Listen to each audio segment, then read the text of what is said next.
விவசாய கடனை முழுமையாக தள்ளுபடி செய்ய வேண்டும்.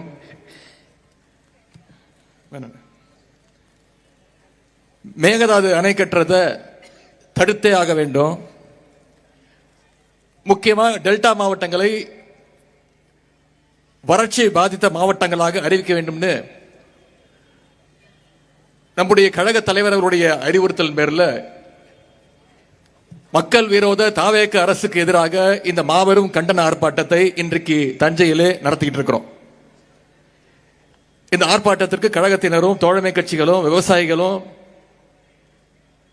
மிகப்பெரிய அளவில் இந்த அரசுக்கு எதிராக திரண்டு வந்திருக்கிறீங்க. இந்த ஆர்ப்பாட்டத்தை ஒருங்கிணைச்ச நம்முடைய முதன்மை செயலாளர் நேரு அவர்களுக்கும் மாவட்ட செயலாளர் அண்ணன் திரு துரை சந்திரசேகர் அவர்களுக்கும் அனைத்து மாவட்ட கழக செயலாளர்களுக்கும் கழக விவசாய அணி விவசாய தொழிலாளர் அணி நிர்வாகிகளுக்கும் கழக உடன்பிறப்புகள் அத்தனை பேருக்கும் விவசாய பெருங்குடி மக்களுக்கும் முதல்ல என்னுடைய நன்றியை நான் தெரிவிச்சுக்கிறேன். இன்னைக்கு ஆடி 18. பொதுவாக இந்த ஆடி பெருக்கில் ஆறு முழுக்க தண்ணி நிறைந்து ஓடும். ஆனால் வருகின்ற வழி எங்கும் பார்த்தேன், காவிரி டெல்டாவில் உள்ள ஆறுகள் அனைத்தும் இன்னைக்கு வறண்டு கிட்டத்தட்ட ஒரு பாலைவனம் போல இன்னைக்கு காட்சி அளிச்சிட்டு இருக்கு. இதுவே நம்முடைய திராவிட முன்னேற்ற கழகம் நம்முடைய தலைவர் முதலமைச்சராக இருந்தா இந்த நிலைமை ஏற்பட்டிருக்குமா? நம்ம தலைவர் இந்த நிலைமை ஏற்பட விட்டுருப்பாரா? இன்னைக்கு குருவையை காப்பாற்ற முடியல. சம்பா என்ன நிலைமை ஆகுமோன்னு விவசாயிகள் தவிச்சிட்டு இருக்கிறாங்க. இது ஏதோ ஒரு சாதாரணமாக நடந்த விஷயம் கிடையாது. இன்னைக்கு இருக்கக்கூடிய ஒரு நிர்வாக திறனற்ற ஒரு டம்மி முதலமைச்சரால தான் இன்னைக்கு இந்த நிலைமை ஏற்பட்டிருக்கு. 2021 2025 வரைக்கும் அன்றைய முதலமைச்சரான நம்முடைய கழக தலைவர் அவர்கள் ஒவ்வொரு வருஷமும் சரியா ஜூன் 12ஆம் தேதி அன்னைக்கு மேட்டூர் அணையை தானே போய் திறந்து வச்சிருக்கிறார். இன்னும் சொல்ல போனா சில ஆண்டுகள்ல ஜூன் 12க்கு முன்பே மேட்டூர்ல இருந்து தண்ணியை திறந்து விட்டிருக்கிறார் நம்முடைய முதலமைச்சர் அவர்கள், நம்முடைய கழக தலைவர் அவர்கள். அப்போ ஆனா இந்த வருஷம் என்ன நிலைமை? ஜூன் மாசம் முடிஞ்சு போச்சு, ஜூலை மாசம் முடிஞ்சு போச்சு, இப்போ ஆகஸ்ட் மாசத்துல இருக்கோம், இன்னும் தண்ணி வரல. காவிரி மேலாண்மை வாரிய தீர்ப்புப்படி ஜூன் மாசத்துல 9.9 டிஎம்சி தண்ணீர், ஜூலை மாசத்துல 32 டிஎம்சி தண்ணீர் அப்படின்னு மொத்தம் 42 டிஎம்சி தண்ணீர் நமக்கு வந்திருக்கணும். ஆனா இன்னைக்கு ஒரு சொட்டு தண்ணீர் கூட வரல. ஆனா இதை பத்தி இருக்கக்கூடிய முதலமைச்சர் வாயை திறந்து பேசுறாரா? பேச மாட்டேங்கிறார். அவருக்கு இருக்கக்கூடிய ஒரே கவலை என்ன? திமுக மேல என்ன பொய் வழக்கு போடலாம், என்ன பொய் கேஸ் போடலாம்.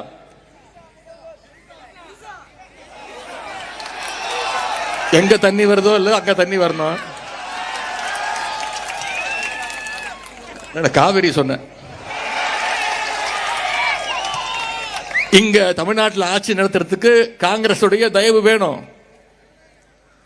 அதனால கர்நாடகா காங்கிரஸ் அரசு கேள்வி கேட்க துப்பு இல்ல, எதிர்த்து கேள்வி கேட்கவே பயப்படுறாரு. அதே மாதிரி ஒன்றிய அரசை பகைச்சுக்கிட்டா பிரச்சனை வந்துடும். ஆட்சி அமைச்சு 3 மாசம் ஆச்சு, இது வரைக்கும் அவரோட வாயிலிருந்து பாஜகன்னு ஒரு வார்த்தை வந்ததே கிடையாது.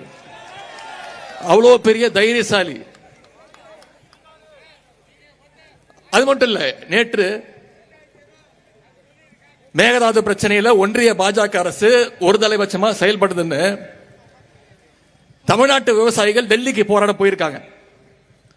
நம்முடைய விவசாயிகளை மகாராஷ்டிரா காவல்துறை பாதியில வழிமறிச்சு, நாக்பூர்ல ரயில வழிமறிச்சு பாதியில அவங்களை இறக்கி விட்டு மீண்டும் தமிழ்நாட்டுக்கு போக சொல்லிட்டாங்க. இதை கண்டிச்சு நம்முடைய தலைவர் அவர்கள் அறிக்கை விட்டாங்க. அனைத்து எதிர்கட்சிகளும் அறிக்கை விட்டோம்.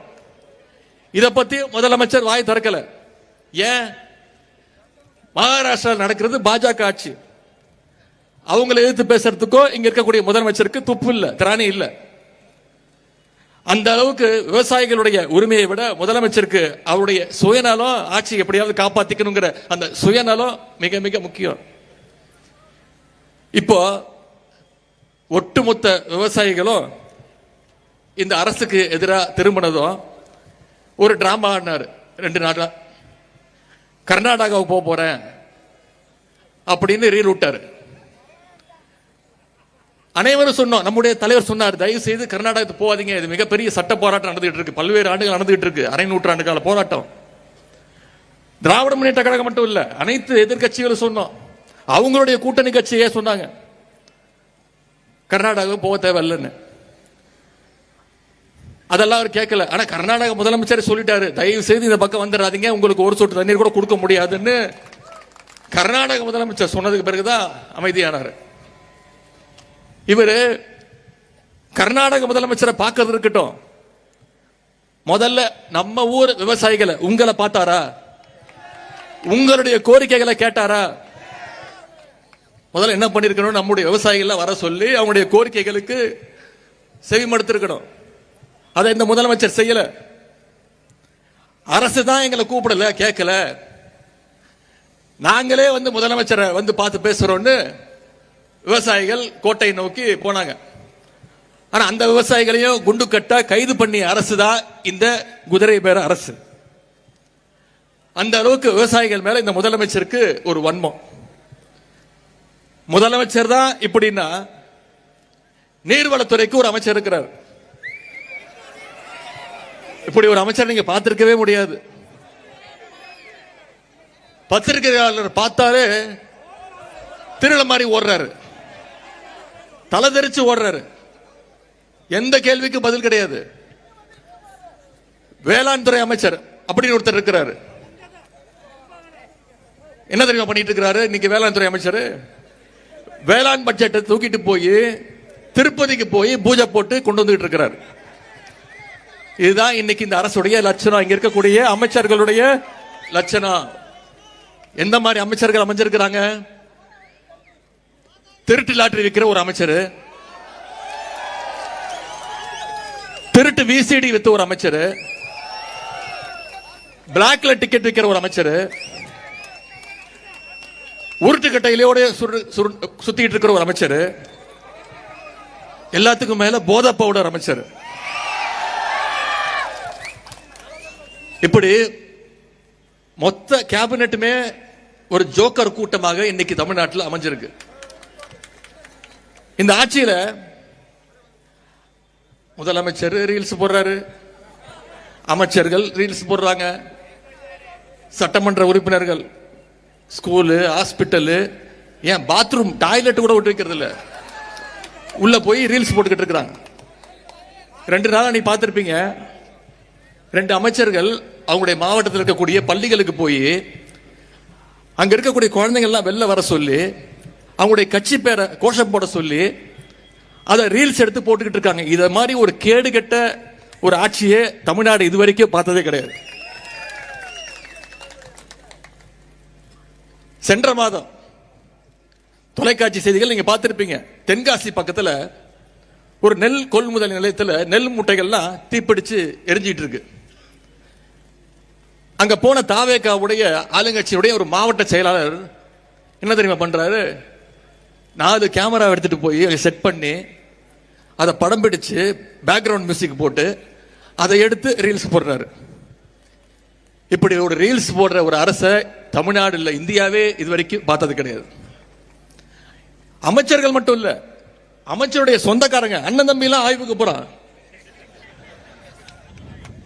அரசு அதிகாரிகளுக்கு தெரியல யார் அமைச்சர், யார் சட்டமன்ற உறுப்பினர், யாருக்குமே தெரியல. முதல்வருக்கும் தெரியல. அந்த அளவுக்கு ரீல்ஸ் வெறி முத்து போயிருக்கு இந்த அரசுக்கு. இன்னைக்கு விவசாயிகள் கண்ணீர் வடிச்சிட்டு இருக்கிறாங்க. ஆனா அமைச்சர்கள் என்ன பண்ணிட்டு இருக்காங்க? சினிமா தியேட்டர்ல போய் படம் பார்த்துக்கிட்டு கண்ணீர் வடிச்சுக்கிட்டு. அது மட்டும் இல்ல, தமிழ்நாட்டுக்கு 15 நாளைக்கு தினசரி 3500 கன அடி தண்ணீர், அதாவது சுமார் 4 TMC தண்ணியை திறந்து விடணும்னு காவிரி ஒழுங்காற்று குழு அது உத்தரவு பிறப்பிக்குது. அதன்படி பாத்தீங்கன்னா நமக்கு போன 2 மாசத்துல 42 டிஎம்சி தண்ணி வந்திருக்கணும். ஆனா 4 டிஎம்சி தான் கொடுக்கணும்னு உத்தரவு போட்டாங்க. அதையும் திறக்க முடியாதுன்னு கர்நாடக முதலமைச்சர் அவர்கள் உத்தரவு போட்டார். இத பத்திலாம் இந்த ஆட்சியாளர்களுக்கு எந்த கவலையும் கிடையாது. ஆட்சியாளர்களுக்கு கவலை இல்ல. ஆனா திராவிட முன்னேற்ற கழகத்தால சும்மா இருக்க முடியுமா? அதனாலதான் இன்னைக்கு விவசாயிகளுக்காக மக்கள் மன்றத்தில் இந்த போராட்டத்தை நடத்துற மாதிரி இன்னைக்கு உச்ச நீதிமன்றத்திலேயும் திராவிட முன்னேற்ற கழகம் நம்முடைய தலைவர் சட்ட போராட்டத்தை ஆரம்பிச்சிருக்கிறார். காவிரி ஒழுங்காற்று குழுவுடைய உத்தரவை நிறைவேற்றணும்னு இன்னைக்கு உச்ச நீதிமன்றத்தில் நம்முடைய தலைவர் வழக்கு தொடர்ந்திருக்கிறார். ஒரு அமைச்சர் நேற்று சொல்றாரு, திராவிட முன்னேற்ற கழகம் இப்ப வழக்கு தொடர்ந்திருக்கு, கடந்த 5 வருஷமா ஏன் வழக்கு தொடரலன்னு. இப்படி ஒரு அறிவாளி அமைச்சர் எங்கேயாவது பார்த்திருக்கீங்களா? எதற்கு வழக்கு தொடரணும்? 5 வருஷமா தண்ணி ஒழுங்கா வந்துகிட்டு இருந்தது, வழக்கு தொடரல. இப்ப தண்ணி வரல, வழக்கு தொடர்வதற்கான வக்கம் உங்களுக்கு இல்ல. அதை நாங்க திராவிட முன்னேற்ற கழகம் செஞ்சுட்டு இருக்கிறோம். எதிர்கட்சியா இருக்கக்கூடிய நாங்க, நம்முடைய தலைவர் விவசாயிகளுக்காக இவ்வளவு செஞ்சிட்டு இருக்கிறோம். ஒரு பிரச்சனை வந்தா அதற்கு தீர்வு காண்றதுதான் ஒரு நல்ல அரசனுடைய அழகு. அதை இந்த அரசு செஞ்சிட்டு இருக்கா? அதற்கு எதிர்மாறா என்ன செஞ்சிட்டு இருக்காங்க தெரியுமா? ஏதாவது ஒரு பிரச்சனை வந்தா அதுல இருந்து மக்களை எப்படி டைவர்ட் செய்யறது அப்படின்னு தான் தினமும் யோசிச்சுட்டு இருக்கிறாங்க. தினமும் 4 மணிக்கு ஏதாவது ஒரு ரீல்ஸ், தினமும் திசை திருப்புற வேலையை முதலமைச்சர் செஞ்சிட்டு இருக்கிறாரு.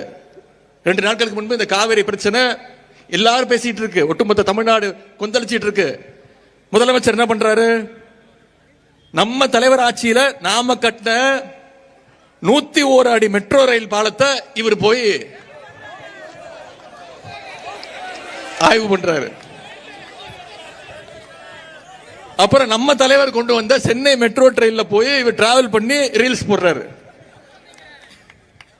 இன்னைக்கு இதே மாதிரி நம்ம ஆர்ப்பாட்டம் இன்னைக்கு இருக்குன்னு தெரிஞ்சோன்ன இதை டைவர்ட் பண்றதுக்கு, இந்த ஆர்ப்பாட்டத்தை டைவர்ட் பண்ணணுங்கிறதுக்காக காஞ்சிபுரத்தில் சிப்காட்டுக்கு ஆய்வுக்கு போறாரு. அதுவும் பாத்தீங்கன்னா நம்ம தலைவர் ஆட்சியில நாம கொண்டு வந்த செயின்ட் கோபேன் கம்பெனியில தொழிற்சாலையில போய் ஆய்வு பண்றாரு. ஆய்வு பண்றவர் சொந்தமா ஒரு திட்டத்தை கொண்டு வந்து அதை செயல்படுத்தி அதை ஆய்வு பண்ணாருன்னா அது நல்லது, அழகா இருக்கும், பார்க்கறதுக்கு நல்லா இருக்கும். ஆனா தொடர்ந்து நாம முதலமைச்சரா, நம்முடைய தலைவர் முதலமைச்சரா இருந்தப்போ என்னென்னலாம் தொடங்கி வச்சாங்களோ அந்த திட்டங்களை எல்லாம் தொடர்ந்து ஆய்வு பண்ணிட்டு இருக்கிறாரு. நான் கூட ஒரு மீம் பார்த்தேன், இவர் மெட்ரோ ட்ரெயின்ல போய் ஆய்வு பண்ணி இருக்கிறாரு. அப்புறம் 101 அடி மேல அந்த மெட்ரோ ட்ரெயின்ல போய் ஆய்வு பண்ணும்போது பாக்குறாரு சென்னை முழுக்க அத்தனை திட்டங்கள் தெரியுது. அவர் மைண்ட் வாய்ஸ், ஏன்பா எனக்கு ஓட்டு போட்டீங்க, இவ்வளவு பண்ணி வச்சிருக்கிறாங்க தமிழ்நாட்டுக்கு, சென்னைக்கு, அப்படி ஒரு மீம் பார்த்தேன். இன்னும் முதலமைச்சருக்கு புரியுற மாதிரி சொல்லணும்னா, ஊரா வீட்டு நெய்ல அவர் வீட்டுக்கு இன்னைக்கு ஸ்வீட் செஞ்சிட்டு இருக்கிறார். அவர் பாஷையில சொன்னதான் அவருக்கு புரியும். அவர் பாஷை என்னன்னு உங்களுக்கு புரியும். டேஷ் முதலமைச்சர் இன்னைக்கு இந்தியா முழுக்க பேசுது. இப்படி ஒரு முதலமைச்சர் நாங்க பார்த்ததே இல்லப்பா. வாயில நல்லா வந்துரும், எதுக்கு எடுத்தாலும் கொத்து பரோட்டா போடுவேன். தேர்தல் பிரச்சாரத்தில் பேசும்பொழுது என்ன சொன்னாரு? அடுத்த ஜென்மம்னு ஒண்ணு இருந்தா விவசாயியா பிறக்கணும் அப்படின்னு சொன்னாரா இல்லையா? சரி, நான் கேட்கிறேன், இதுக்கு எதுக்கு அடுத்த ஜென்மம் வரைக்கும் வெயிட் பண்ணணும்? வாங்க, இந்த ஜென்மத்திலே வந்து விவசாயம் பண்ணலாமே. யார் எப்ப வேற நினைச்சாலும் விவசாயம் பண்ணலாம். நான் சொல்றேன், மே 10ஆம் தேதியிலிருந்து இந்த தரங்கெட்ட ஆட்சி அமைஞ்சதுல இருந்து அதிக ஏமாற்றங்களை சந்திச்சிட்டு இருக்கிறது நம்முடைய விவசாய பெருங்குடி மக்கள் தான். தேர்தல் வாக்குறுதிகள் இன்னும் வேற என்ன சொன்னாரு? என்னென்ன வாக்குறுதிகள் கொடுத்தாரு? 5 ஏக்கருக்கும் குறைவா நிலம் வச்சிருக்க எல்லா விவசாயிகளுக்கும் முழுமையா பயிர்க்கடன் தள்ளுபடின்னு சொன்னாரா இல்லையா?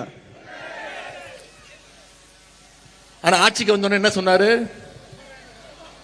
50,000 ரூபாய்க்குள்ள கடன் வாங்கி இருந்தா மட்டும்தான் பயிர் கடன் தள்ளுபடின்னு சொன்னார். உடனே நம்முடைய தலைவர் அவர்கள் எதிர்ப்பு தெரிவிச்சார். அனைத்து விவசாய சங்கங்களும் எதிர்ப்பு தெரிவிச்சது. உடனே மாத்தினாங்க. 50,000 75,000 ரூபாய் அப்படின்னு மாத்தினாங்க. ஆனா இப்ப என்ன நடந்துட்டு இருக்கு தெரியுமா? வெறும் 35,000 ரூபாய் மேல யாருக்கும் கடன் தள்ளுபடி இல்லை அப்படின்னு அறிவிச்சிருக்கிறாங்க. வாக்குறுதியில சொன்னது ஒண்ணு, அறிவிப்புல சொன்னது வேற ஒண்ணு, ஆனா செயல்படுத்துறது இன்னொன்னு. இப்படி வாக்குறுதிகள் எதையுமே நிறைவேற்ற முடியாம வாயில வட சொல்ற ஆட்சி தான் இன்று அமைஞ்சிருக்கக்கூடிய இந்த தாவேகாவுடைய அரசு.